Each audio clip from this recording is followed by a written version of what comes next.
¿Vale? Cata, ¿estás por ahí? Arranca.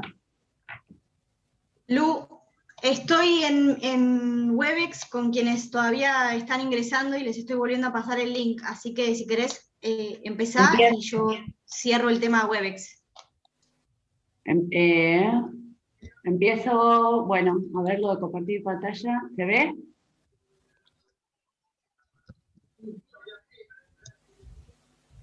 Eh, y esto era presentar. ¿Ahí se ve mejor? Excelente. Eh, bueno, tiempos de crisis.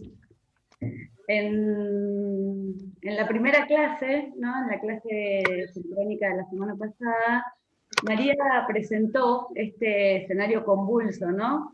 En el que la investigación social está siendo tensionada. ¿Se escucha? ¿Pueden apagar, cerrar los micrófonos? Porque yo me escucho mucho a mí misma y no está bueno. ¿Ustedes me escuchan bien? Perfecto. Bueno, este escenario de crisis, ¿no? En el que la investigación social está siendo tensionada, tiene que ver con estas crisis económicas, políticas, sociales, ecológicas, sanitarias, y podría seguir, ¿no? Y en esta crisis que nos rondea, Escobar propone aceptar, ¿no? Que esto tiene que ver con aceptar la premisa de una propuesta de que estamos en una crisis planetaria, ¿no? Una crisis civilizatoria. Y en estas crisis que lo que están revisando, lo que están poniendo en cuestión, son estos modelos civilizatorios, estas formas en las que nos relacionamos con el mundo. Son las estructuras sociales las que están en crisis. Estas estructuras sociales que en determinado momento resultaron esenciales para la construcción del mundo moderno como lo conocemos, hoy ya no nos sirven. Entonces son esas estructuras las que están en crisis, por lo tanto todos los espacios de conocimiento, con sus prácticas y sus instituciones, también están en crisis. Pero desde ese marco, ¿no? La unidad 1 que presentó María, que se llama Pachacuti, el tiempo propicio, no se presenta tanto como un escenario de crisis, en un sentido derrotista, sino como un escenario de efervescencia, ¿no? En el que el conocimiento no está en crisis, sino que está en efervescencia. Lo que favorece es el advenimiento de estas otras narrativas que amplían este espacio epistémico y social y que nos invitan a vivir en un mundo más grande. Estas tensiones que provocan descomponen las perspectivas normalizadoras de las ciencias sociales. Y desde ese territorio, desde ese terreno, desde esa base, fue que los invitamos a leer los tres textos, ¿no? El de Lander, el de Haraway y el de María. Y nos preguntábamos con Cata qué era lo que esos textos tenían en común, ¿no? Y creemos que esos textos dan cuenta de un cambio de posición respecto a los modos de asumir la investigación. Los tres textos intervienen en la lógica establecida por las jerarquías del conocimiento y desajustan un poco esos anclajes en los que impuso la modernidad a partir de una monocultura, ¿no? Los tres textos son diálogos divergentes que apuntan a este cambio de posición en los modos de asumir la investigación. ¿Y qué interpelan? ¿Qué es lo que está en tensión? Bueno, María lo anticipó, ¿no? En la clase pasada. Y voy a leer algo que ella puso en su presentación, ¿no? Es un reposicionamiento de la ciencia como una narrativa histórica, moderna, colonial, investida de poder social, legitimada y poderosa. Al comprender, esto de comprender la ciencia como una narrativa, ¿no? Lo que se interpela es el propio concepto de modernidad, que si retomamos a Jameson, ya no es entendido como un concepto, sino como una categoría narrativa. Asumida como una categoría narrativa, es una forma posible de ver, comprender y hacer en el mundo, pero no la única. Entonces, lo que lleva trasladar esto a las teorías y metodologías de la investigación conlleva a preguntarnos, ¿no?, si los modos en los que investigamos, si lo que investigamos se condice o no con el diseño de los mundos que queremos. Y en este terreno movedizo, en el que se está moviendo ahora la investigación, la ciencia, la epistemología, María plantea, María, permiso, perdón, una ciencia en fuga, ¿no? En el texto de María, ella habla de una ciencia que se fuga, que se desafecta, que se desafilia de algunas tradiciones académicas, y esta desafectación tiene que ver con la posibilidad de dejarse afectar por las narrativas emergentes. Estas narrativas que desarman esta condición de normalizadora de las ciencias modernas. Desde las pedagogías críticas, queer, descoloniales, hacen lugar para las transiciones paradigmáticas que se vienen dando, ¿no? Estos cambios de paradigma que dan cuenta de que una versión del mundo ya no es suficiente. Y movilizan estos conocimientos para las transiciones en los que se reconoce la participación de las ciencias sociales en las estructuras que hacen del mundo lo que es, y nos invitan a asumir la responsabilidad política que conlleva el hacer uso de esa palabra autorizada. Al conectar con un deseo que no se identifica con el diseño actual del mundo, reposiciona al investigador como un sujeto sintiente, no ajeno al dolor social. Y esta condición sensible, afectada, afectante, implica una posición en el mundo, que desde las prácticas de investigación las vuelven como una práctica humilde, ¿no? Algunos autores dicen también una ciencia débil, que tiene el poder de desestabilizar los conocimientos expertos, las instituciones, la academia, pero no porque sean inútiles, sino porque a lo mejor ya no son suficientes para que podamos hacer las preguntas y ensayar algunas respuestas que nos demanda este escenario de mundo en crisis, ¿no? Y después también el artículo de María tiene una parte que, acá María otra vez, perdón, hay como un cuestionamiento a la novedad, ¿no?, de estas narrativas emergentes, que desde cartografías tradicionales podríamos entender lo novedoso como lo no consagrado, ¿no es cierto? Y este no consagrado vuelve a caer en estas jerarquías de conocimientos, en los que unos conocimientos son más válidos que otros.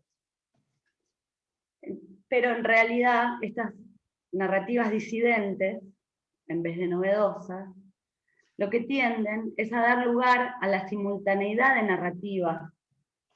Entonces lo novedoso, en realidad, es el rol que asume el investigador a la hora de encarar una investigación, no lo que dice, no tanto lo que dice.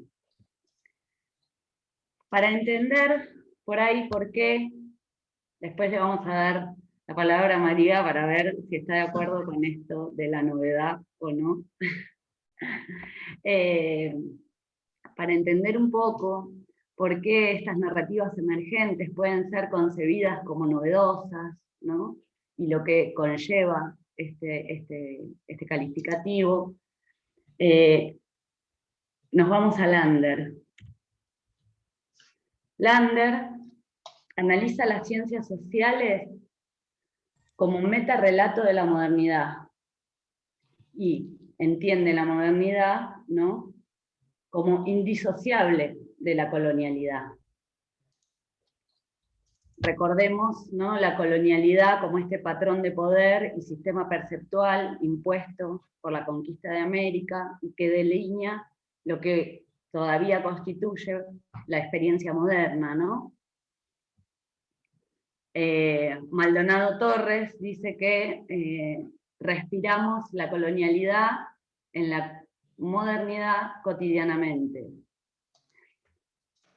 Para desarmar el rol que ocuparon las ciencias sociales en esta reproducción de la matriz colonial de poder, Lander explica cómo es a partir de la entronización de la racionalidad europea como única forma válida de percibir el mundo, que se promueve la universalización y naturalización de las relaciones sociales a partir del modelo liberal como discurso hegemónico de un modelo civilizatorio, único modelo civilizatorio, ideal de ser, de estar, hacer, etc. Esta universalización del proyecto liberal en la ciencia social hace que en las ciencias sociales se desarrolle una cosmovisión moderna. Y Lander lo explica a partir de 4 dimensiones, ¿no?, que es a partir de la visión universal de la historia, subyugada a el tiempo lineal, ¿no?, en relación con la idea de progreso, a partir de una serie de naturalizaciones. La naturalización de la sociedad capitalista, por un lado, y la naturalización de las separaciones propias de esa sociedad, por otro. En cuanto a la naturalización de la sociedad capitalista, él dice que más allá del afán de acumular capital, lo que se naturaliza son las relaciones sociales, como metáfora de un modelo civilizatorio en el que la superioridad, el desarrollo y la civilización tiende a un único ideal posible. Después, en cuanto a la naturalización de las separaciones propias, tiene que ver con lo que Rita Segato llama, ¿no?, los binarismos, estos binarismos del orden moderno, que anclados en una racionalidad occidental separan hombre de naturaleza, y asentados en la pretensión de objetividad y veracidad de la ciencia, la coronan como el único saber legítimo, descalificando todos los otros saberes que no sean guiados ni por el afán de progreso ni por el afán de dominio. Esta pretensión de universalidad y objetividad y separación es lo que está hoy en tensión. Y es lo que cuestiona los modos de asumir la investigación. Todo este anclaje, además, ¿no?, de todas otras categorías, los silenciamientos, el discurso del desarrollo, etcétera, etcétera, que los podemos compensar, pero no quiero extenderme demasiado, conforman lo que se denomina la dimensión epistémica de la colonialidad, ¿no?, la colonialidad del saber. Desde estos anclajes, hoy día podemos ver que esa episteme no es la única posible.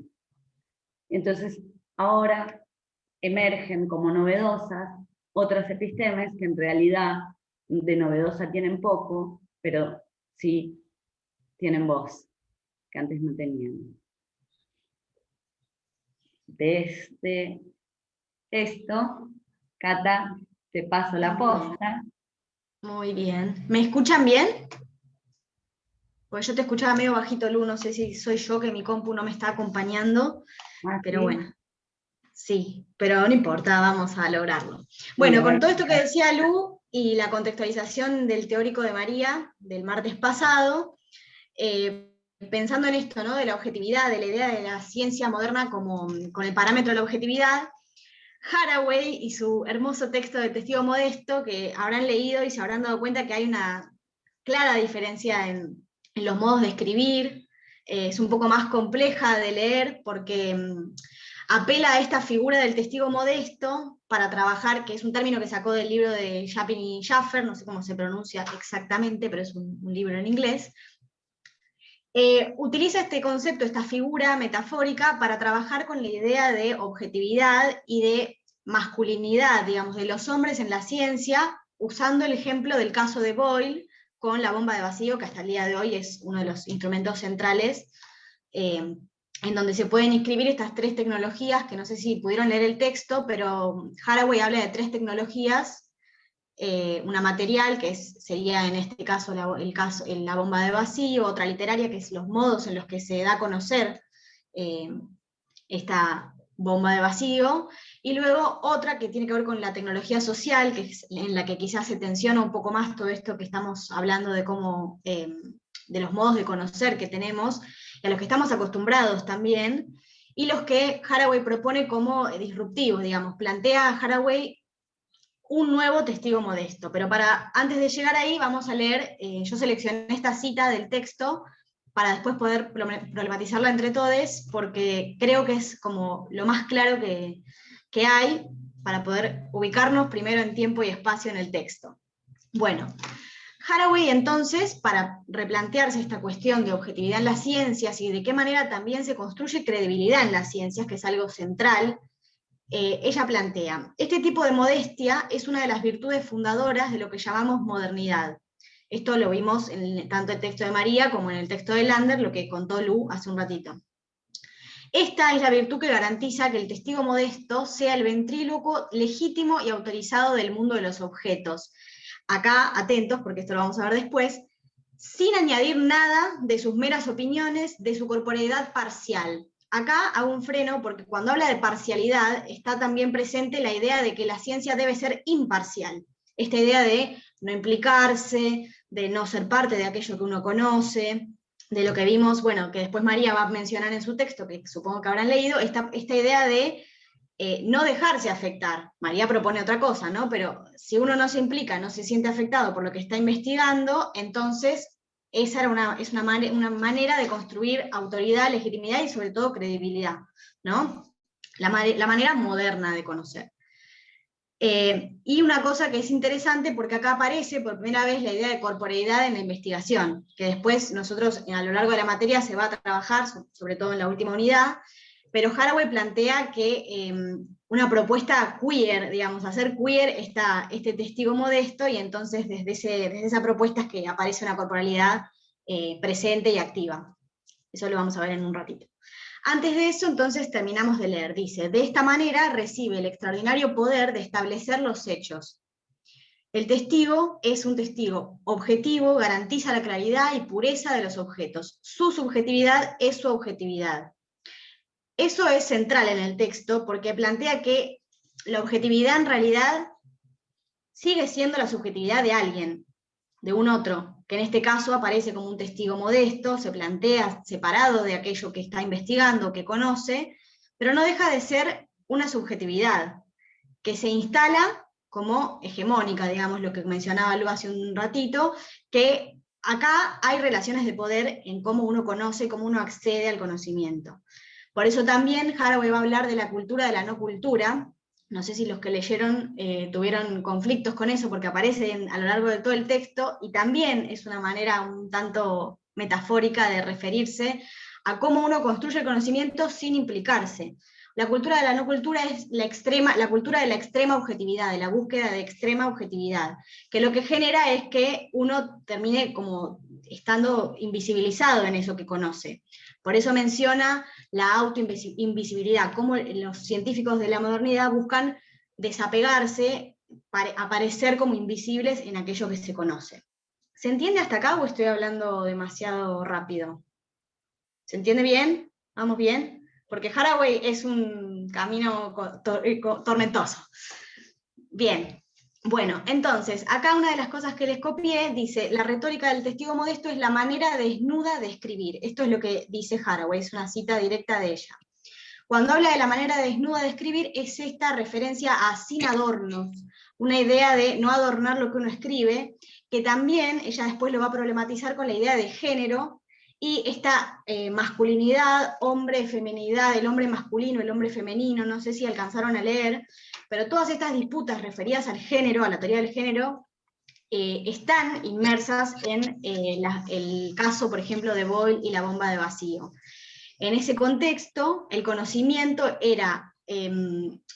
gracias, Lu, ahí va. En ese contexto, entonces, aparecían estas narrativas heroicas que era de que quien conoce era una suerte de guerrero. No sé si pudieron ver que hace unas analogías con el rey Arturo, con varias cuestiones literarias que refieren a esto, a que quien conocía era como una suerte de lucha, de búsqueda por la verdad. Y lo más interesante, a menos a mi parecer, es que cuando habla de conocer, habla primero de revelar alguna cuestión de la naturaleza, como si la naturaleza tuviera algo que revelar, y que quien lo logra revelar es el hombre. Todo esto tiene un anclaje, digamos, previo, pero bueno, tendríamos que hacer una genealogía antropológica, por eso es como me pongo contenta porque me encantaría hacer eso, pero próximamente. Pero pensar esto de que quienes podían conocer primeramente la naturaleza era el hombre, y además esta idea de que se llama retórica de la sospecha, aparece en un montón de otras disciplinas, no solo en la antropología, pero la retórica de la sospecha es justamente sospechar que hay algo que está secreto, que está oculto y que debe ser revelado. ¿Quién lo va a revelar? El hombre. Entonces, esta es toda el contexto en el que Haraway se centra para trabajar la categoría de testigo modesto y propone uno nuevo. Pero al proponer uno nuevo, en realidad está tensionando esto que se llama el gesto fundador de la modernidad, que es esta lucha entre lo técnico y lo político. Plantea una idea de texto y contexto, de aquello que se ve y aquello que está oculto, aquello que se revela y aquello que está oculto, como acabo de decir. Bueno, lo central en el texto, para que se vincula con los otros dos, y la razón por la que está en la unidad 1 también, es cuando menciona que el género en realidad es uno de los puntos ciegos, o sea, la mirada en la que se trabaja el género es uno de los puntos ciegos de otros trabajos que ella analiza, vinculados al conocimiento de las ciencias. ¿Por qué? Porque en realidad el género para Haraway es una práctica, no es algo preformado, digamos, no es una característica estática de alguien, no es una categoría tampoco, es una práctica. Entonces, al ser una práctica, lo piensa entramado con otros sistemas de relaciones. Y además, si lo han leído, lo saben, y quienes están interesados en género en general, también lo habrán leído, pero que el género es un sistema estratificado de relaciones, como muchos otros sistemas. Por ejemplo, raza y clase. Son todas construcciones que, acá me anoto un porotito, que son de la antropología, que son investigadas por la antropología, puntualmente la teoría de la raza, que es una teoría popular de la herencia, no tiene ningún anclaje genético, pero todas esas tres categorías, raza, género y clase, también participaron de esta construcción de la ciencia moderna como una ciencia desapegada, objetiva en extremo, al punto de borrar la agencia de los sujetos, que eso es en lo que se termina centrando Haraway al final cuando trabaja la agentividad, cuando se pierde esa agentividad y propone, de alguna manera un nuevo testigo modesto, con eso que hace del mail, no sé si lo pudieron leer, pero propone como una casilla de correo de mail nueva, una cosa así, con una clave. Y en realidad esto es un juego metafórico para plantear, o al menos yo lo entiendo de ese modo, para plantear que existe una posibilidad de modestia en las ciencias que no necesariamente tiene que implicar que uno no aparezca. Digamos, que la implicación o que la objetividad no necesariamente están atravesadas por la invisibilidad de la persona que investiga, sino todo lo contrario, plantea una corporalidad activa, una objetividad fuerte, no sé si lo pudieron leer, pero al final del capítulo, del artículo, perdón, cuando habla del nuevo milenio, del segundo milenio, que problematiza con las distintas maneras de ver el segundo milenio, esta posmodernidad, y le pone recupera otros autores que trabajan con ese periodo. Cuando habla de eso, Haraway en realidad lo que está haciendo es plantear que en este nuevo contexto, en este segundo milenio y en este periodo de efervescencia, podemos plantear o pensar, nos invita a pensar en una ciencia que sí sea corporizada, queer, que entienda el género como una práctica, que lo incluya como parte afectiva y participativa de lo que uno investiga, ¿no? Trabaja simplemente con el género vinculado con otros sistemas de relaciones, no solo. Entonces, en ese sentido, los 3 textos creo que se articulan para pensar un nuevo modo de conocer, diferente a esta idea del testigo modesto y de las ciencias vinculadas a cuanto más distancia con el objeto, más objetividad. Una suerte de mayor legitimidad o credibilidad en las ciencias. Bueno, creo que ya me extendí un montón. También pensaba, ¿no? Perdón. De este cuestionamiento de la modernidad, ¿no? Que tiene que ver también con este gesto que plantea Quijano dentro de las perspectivas descoloniales, ¿no? Él habla de devolverle a la gente el control de todas las esferas de la vida, de la vida social, ¿no? El control, devolver a la gente el control de la existencia. Entonces, esto de la palabra autorizada, ¿no? Como verdad absoluta, ya empieza por lo menos a perforarse, porque si entendemos que la modernidad delineó todo un sistema perceptual, ¿no? En el que las esferas de la vida social, control, trabajo, sexo, demás, fueron controladas, devolver esto implica un reposicionamiento de los modos en los que comprendemos la ciencia, la investigación, y bueno, y un poco ese es la invitación a recorrer la asignatura. Claro. Ahí justo vi que en el chat comentaban que fue muy complejo leer a Haraway. Sí, es compleja de leer.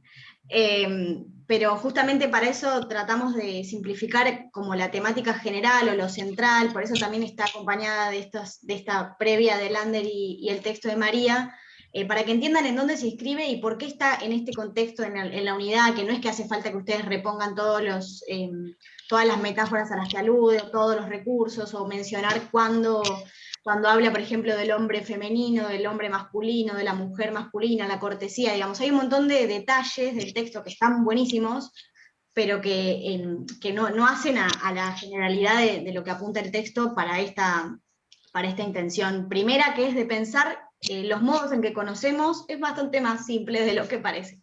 Es repensar los modos en los que conocemos y los que entendemos la ciencia moderna. Y ella propone otros modos posibles en los que sí participemos y sí podamos intervenir de manera imparcial, que no supone que uno no esté implicado, simplemente eso. La idea de la imparcialidad o la objetividad extrema, esto de la cultura de la no cultura, de estar totalmente desapegado, en realidad no debería o no trae buenos vínculos con una idea de conocimiento mejor, digamos. Plantea que no es que es mejor o peor, sino que puede haber otros y estos conviven, coexisten. También una cosa que hablábamos con Lu, que nos quedó, que uno muchas veces ve cuando empieza a estudiar sobre ciencia, esta idea de los paradigmas científicos, ¿no? Que uno cree que, bueno, hay un cambio de paradigma, entonces todo lo anterior no va más. Y en realidad la propuesta, al menos de esta primera unidad y de la materia en general, es pensar que estos paradigmas conviven, coexisten, y los distintos modos de hacer ciencia, por suerte, pueden ser pensados de otra manera, no como paradigmas que terminan y otros comienzan, perdiendo todo lo anterior, ¿no? Bueno. Claro, y que también están marcados, ¿no?, por estos serpenteos, ¿no?, de los que hablaba María también. Y también es cierto que es muy probable que hacia el final, o sea, ya cuando estemos ingresando en la unidad 3, ustedes puedan revisar estos textos y entender otras cosas, porque estos textos hablan de algo que se desarma, pero uno no puede desarmar lo que no conoce, ¿no? Y acá viene toda la segunda unidad. La unidad 2, que es la unidad que vamos a ingresar mañana, tiene que ver con todo el recorrido que hizo la ciencia clásica y que hoy se está poniendo en tensión. Pero sin eso, esto le falta. Sí, uno no se podría hacer estas preguntas sin la base sobre la cual repensarlo, ¿no? Esa base tiene que estar. Es la manzana a la que le vamos a hincar el diente, básicamente. Exacto. Quedan 7 minutos, pero igual vamos a volver a entrar, ¿no? No sé si les parece, así ustedes tienen un espacio de preguntas, consultas, estaría buenísimo que podamos, si lo leyeron, estaría buenísimo que podamos debatirlo, porque son 3 textos que están muy buenos para repensarlo. Me encantó Haraway, vamos, Leonel, sí. Yo soy fan. Bueno, y con Luz habíamos dejado esta pregunta. ¿Querés presentarla vos? No. ¿No? ¿Segura? Estoy hablando un montón. Bueno. Bueno, en realidad esta pregunta es una invitación, no para hoy solamente, sino para toda la materia, para que la pensemos todos en conjunto y quizás la última clase, si podemos pensar respuestas posibles que hayamos ido anudando en estas lecturas, pero es a favor de quién, quiénes o qué juega el privilegio de investigar, ¿no? Anótenla, ténganla a la vista cada vez que estemos trabajando en algo de esta materia, porque es un poco una pregunta que puede atravesar todas las 3 unidades, y quizás lo que ahora podemos estar pensando cuando terminemos la materia, me sumo a esto porque también vamos a estar repensando en conjunto, así que quizás entendamos de otra manera esta pregunta. Sí, también, o sea, no solo para esta materia, sino ustedes están encaminados a un título de licenciados, ¿no? Entonces esto significa que eventualmente van a producir conocimiento sobre la educación específicamente, o probablemente, y por ahí es una pregunta que está bueno que nos acompañe a la hora de plantear nuestras investigaciones, ¿no? ¿A favor de quién, de quiénes, o a favor de qué está jugando esta investigación? Como esta forma de reconocer el posicionamiento ético, onto y epistémico, ¿no?, que tienen todas las investigaciones sociales, especialmente. Bueno, de la presentación, eso. Así que la pregunta es una pregunta para que quede picando. Y si no es para responder ahora, o quizás si alguno tiene alguna propuesta, sí. ¿Quieren que la saquemos ahora que ya la copiamos? Así podemos vernos las caras, chicas. Sí, la presentación. Estoy intentando sacarlo. Tiene que aparecerte, dejar de compartirlo. Sí, arriba, pero... stop sharing sería.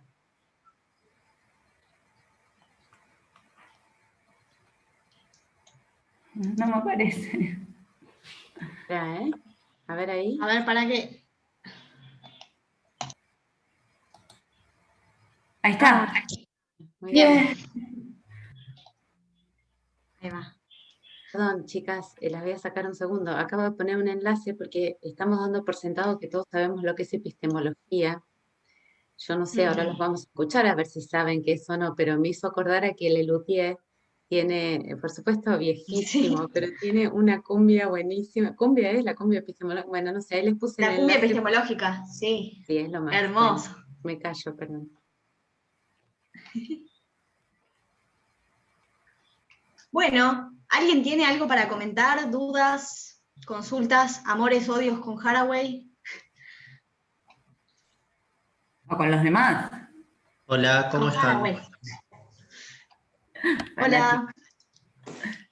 A mí, por ejemplo, Haraway, yo la conocía cuando estaba cursando el profesorado de biología, y me acuerdo que en el final de antropología preparé un final que hablaba sobre si existen las razas humanas, y ahí fue que me vinculé un poco con Haraway. Y esto que plantea ella sobre el testigo modesto, me hizo acordar también en el texto un poco al concepto del efecto Matilda que ocurre en la ciencia, no esta cuestión de desprestigiar el rol de la mujer o a las cuestiones que se tiene que enfrentar siempre la mujer científica. Hace muy poco, por ejemplo, había una investigación que estaban llevando a cabo unas científicas mujeres para la vacuna contra el COVID, y lo que contaba el artículo es que las tres científicas, sin conocerse y perteneciendo a distintos países, se tuvieron que enfrentar a lo mismo, que era primero encontrar un financiamiento en su grupo de investigación, y a su vez después, al momento de presentar la investigación, o sea, que tuviese aprobación, porque tenía como un desprestigio, ¿no? Y esta cuestión del concepto del efecto Matilda, que también lo llaman como efecto Curie, también me remonta un poco a la historia de Rosalind Franklin, cuando ella descubre la estructura del ADN y le roban esa imagen 51 para después llevarse los laureles dos científicos varones. Nada, me hizo acordarme a eso y por eso me encantó, porque lo empecé a leer, lo tuve que leer como 3 veces igual, Sí, sí, pero me encantó. Gente, nos tenemos estamos menos de un quedando minuto. sin tiempo. Sí, Sí, iba a vuelvan decir. a pinchar que vamos a hacer una ronda más de charlas para que ustedes puedan hablar, consultar y todo esto, ¿eh? Ahora. Ujú. Buenísimo, Leonel. Yo iba a contar que era bióloga también. Impresionante. A ver. Bueno, cuando quieran se pueden ir y se vuelven a pinchar. Los esperamos.